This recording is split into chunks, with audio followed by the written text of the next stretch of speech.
தங்கம் கையில் இருந்தும் மனிதன் ஏங்க கை கட்டி நிற்கணும்? விலை உச்சத்தில் இருக்கு, மதிப்பும் உச்சத்தில் இருக்கு. ஆனால் அதே தங்கத்தை வச்சு கடன் வாங்க முடியலை. இது என்னங்க நியாயம்? ஒருத்தர் வீட்டில் தங்கம் இருக்கு, ஆனால் மருத்துவ செலவுக்கு பணம் இல்லை. இன்னொருத்தர் வீட்டில் தங்கம் இருக்கு, ஆனால் குழந்தை கல்விக்கு பணம் இல்லை. விவசாயியிடம் தங்கம் இருக்கு, ஆனால் விதை வாங்க பணம் இல்லை. இதுதாங்க இன்றைய உண்மையான செய்தி. தங்கம் விலை உயர்ந்தது பெரிய செய்திலாம் இல்லைங்க. தங்கம் இருந்தும் வாழ்க்கை நின்று போனது தான் இன்றைய உண்மையான செய்தியாக இருக்கு. இந்த வீடியோவில் ஏன் வங்கிகள் தங்கத்தை அடமானம் வச்சு பணம் வாங்குறவங்களுக்கு ஏன் பணம் கொடுக்க மாட்டேங்கிறாங்க, அதோட முழு விவரத்தை பற்றி தான் நாம் இன்னைக்கு நம்ம வீடியோவில் பார்க்க போகிறோம். சப்போஸ் இப்போ தான் ஃபஸ்ட் டைம் நம்ம சேனலுக்கு வரீங்க அப்படின்னா மறக்காம நம்ம சேனலை சப்ஸ்கிரைப் பண்ணிடுங்க, கூட பெல் ஐக்கானை கிளிக் பண்ணுங்கள். அப்படின்னா தான் இது மாதிரி இன்ஃபர்மேட்டிவ் வீடியோ உங்களால் ரெகுலராக பார்க்க முடியும். வாங்க வீடியோக்குள்ளே போகலாம்.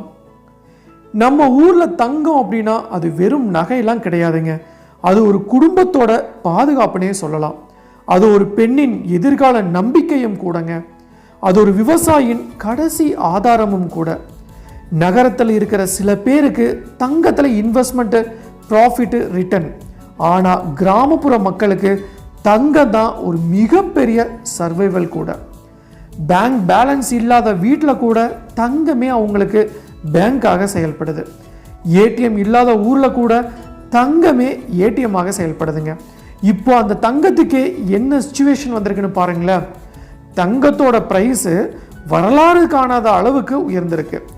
ஒரே நாளில் சவரனுக்கு கிட்டத்தட்ட 10,000 ரூபாய்க்கு மேலே உயர்ந்தும் இருக்கு. 2 நாளில் 14,000 ரூபாயும் உயர்ந்துச்சு. 1 கிராம் 16,800 ரூபாயாகவும் இருந்திருக்கு. இதை கேட்டதுமே பார்த்தீங்கன்னா சாதாரண மக்களுமே ரொம்ப ஷாக் ஆகுறாங்க. தங்கம் வாங்க நினைச்சவங்களுக்கு கூட ரொம்ப ஷாக்கு தான். ஈவன் ஏன் வியாபாரிகளுக்கும் ஷாக்கு தான். ஆனால் இதை விட பெரிய ஷாக் என்னன்னா, தங்கம் கையில் இருந்தும் லோன் கிடைக்காத நிலை தான்.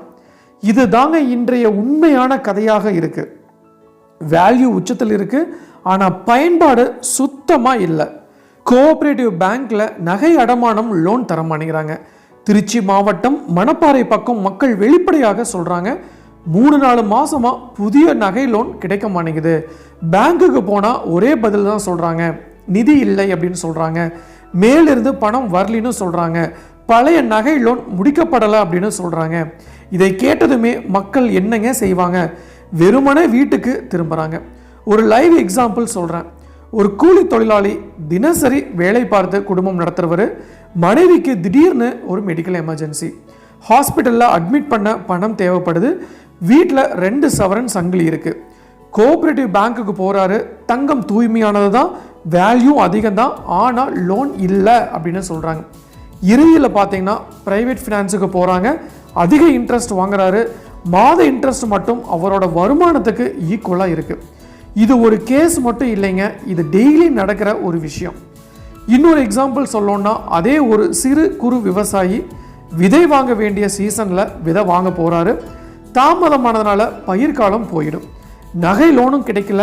வேறு வழி இல்லாமல் ப்ரைவேட்டில் லோன் வாங்குறாரு. அந்த வருஷம் பார்த்தீங்கன்னா மழை ஏமாற்றம் அடையுது, பயிர் சேதம் அடையுது.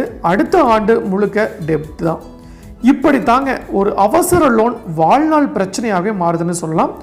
கோஆபரேட்டிவ் பேங்குகள் ப்ராஃபிட்டுக்காக உருவாக்கப்பட்டவையே இல்லை, சமூக நலத்துக்காக மட்டுமே உருவாக்கப்பட்ட ஒரு வங்கிங்க. விவசாயிகளுக்காக, கிராமப்புற மக்களுக்காக உருவாக்கப்பட்ட ஒரு வங்கினா அது கோஆபரேட்டிவ் பேங்க் தான். ஆனால் இப்போ அந்த பேங்க் சிஸ்டம் கையை விரிக்குது அப்படின்னாவே அந்த இடத்துல யோசிக்க வேண்டிய ஒரு விஷயமா இருக்கு. இதுக்கு முக்கியமான காரணம் என்னன்னு பார்த்தீங்கன்னா, தங்க நகை தள்ளுபடி ஆக போகுது அப்படின்னு ஒரு அறிவிப்பு அதிகாரப்பூர்வமாக வெளியாயிருக்கு. பேங்க் இன்ஃபர்மேஷன் மட்டும் பேங்க்கில் ஒர்க் பண்ணுற எம்ப்ளாயீஸ்க்கு மட்டும் இந்த இன்ஃபர்மேஷன் போயிருக்கு. ஸோ அதனால தான் இனிமேல் அந்த 2 மாதம் 3 மாதத்துக்கு பார்த்தீங்க அப்படின்னா நகையில் வச்சு அடமானம் வச்சு பணம் வாங்குறதுக்கு அவாய்ட் பண்ணுறாங்க. பணம் இல்லைன்னு நெக்லெக்ட் பண்ணுறாங்க, ரிஜெக்டும் பண்ணுறாங்க. தங்கம் தூய்மையாக இருந்தாலும் அவங்க சொல்ல வரக்கூடிய விஷயம் ரீசனபிளாக இருந்தாலும் கூட அக்செப்ட் பண்ண மாட்டேங்கிறாங்க. இதுதான் காரணமாக இருக்குமோ அப்படின்ட்டு நிறைய மக்கள் புலம்பிட்டு இருக்காங்க. தங்கம் பேங்க் லாக்கரில் பாதுகாப்பாக இருக்குங்க. மார்க்கெட் ப்ரைஸ் பார்த்தீங்கன்னா ரெக்கார்டு ஹையாகவே இருக்குது. ஆனால் கேஷ் இல்லைன்னு சொல்கிறாங்க. இதுதான் இப்போதைக்கு இருக்கிற பிரச்சனையாக இருக்குது. அப்போ ரிஸ்க் யாருக்கு? தங்கத்தின் ப்ரைஸ் உயரும்போது லோன் அக்சஸ் ஈஸியாக கண்டிப்பாக கிடைக்கணும்ல.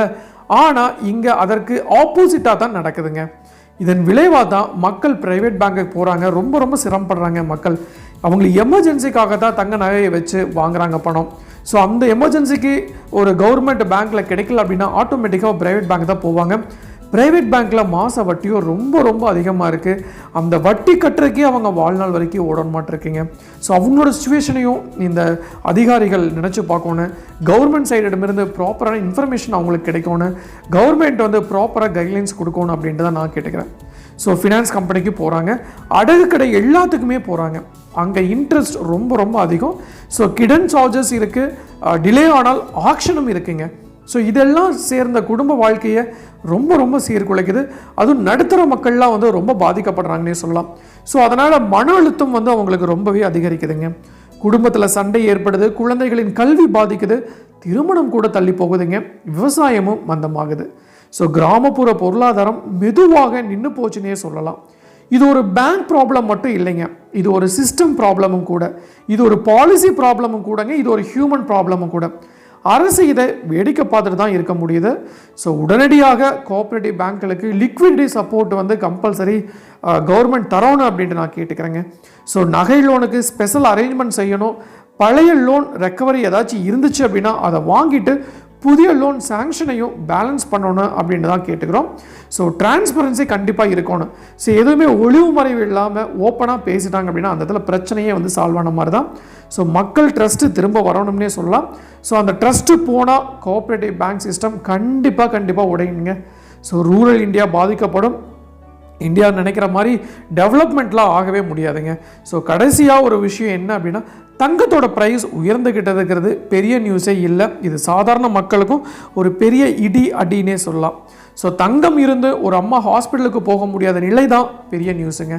தங்கம் இருந்து ஒரு அப்பா குழந்தையின் காலேஜ் ஃபீஸ் கட்ட முடியாத நிலை தான் பெரிய நியூஸு. தங்கம் இருந்தும் ஒரு விவசாயி விதை வாங்க முடியாத நிலை தான் உண்மையான பிரச்சனைங்க. இதை தான் நாம் பேசணும், இதை தான் நாம் கேள்வியும் கேட்கணும், இதைத்தான் மக்களும் புரிஞ்சுக்கணும். ஸோ இன்றைக்கி நாம் பார்த்தது ஒரு தனி மனித பிரச்சனைலாம் இல்லைங்க, இது ஒரு குடும்ப பிரச்சனை இல்லை, இது முழுக்க சமூக பிரச்சனை மட்டும்தான். தங்கம் மதிப்புள்ள சொத்து தான், அது யாருனாலே வந்து ரிஜெக்ட் பண்ண முடியாது. ஆனால் அது தேவைப்படும் நேரத்தில் பயன்படலைன்னா அது வெறும் உலோகம் தாங்க. ஸோ நகைக்கடன் நிறுத்தப்படுகிறது, பண பிரச்சனை மட்டும் இல்லை, அது மருத்துவமும் பாதிக்குது, கல்வியும் பாதிக்குது, விவசாயம் பாதிக்குது, சின்ன தொழிலும் பாதிக்குதுங்க. ஸோ மக்கள் தங்கத்தை விட்டு வாழ்க்கையை சமாளிக்கிற நிலைக்கு தள்ளப்படுறாங்க. இது ஆபத்தான ரொம்ப ஆபத்தான நிலைங்க. நம்ம குரல் இழந்தால் தான் மாற்றம் வரும். இந்த விஷயத்தை அதிக பேருக்கு கொண்டு போங்க, பேசுங்க, பகிருங்க, கேள்வி கேளுங்க. ஏன்னா அமைதியாக இருந்தால் நாளை அதே பிரச்சனை நம்ம கதவையும் கிட்ட வந்து தட்டும். தங்கம் நம்ம கையில் இருக்கணுங்க, ஆனால் அதோட மதிப்பு நம்ம வாழ்க்கையும் காப்பாற்றணும். அதுதான் இந்த வீடியோவில் நான் சொல்ல வர ஒரே விஷயம். ஸோ அதனால் மக்கள் அனைவரும் இந்த வீடியோவை ஷேர் பண்ணுங்கள். ஸோ எங்கெங்கே லோன் தரமானிக்கிறாங்க அப்படின்னா அந்த இடத்துல ஒரு போராட்டம் பண்ணுங்கள். நிச்சயமாக நமக்கு அதுக்கான சொல்யூஷன் ஷியூராக கிடைக்கும் அப்படிங்கிற எந்த சந்தேகம் இல்லை. ஸோ இதுதான் நான் உங்களுக்கு சொல்ல வர வேண்டிய விஷயம். டெஃபினட்டாக யூஸ்ஃபுல்லாக இருக்கும்னு நினைக்கிறேன். மீண்டும் இன்னொரு நாள் இது மாதிரி சுவாரஸ்யமான இன்ஃபர்மேட்டிவ் வீடியோவுடன் உங்களை சந்திக்கும் வரை உங்களிடமிருந்து விடை பெறுவது உங்கள் மஞ்சள் மாநகர மைந்தன் சிவா.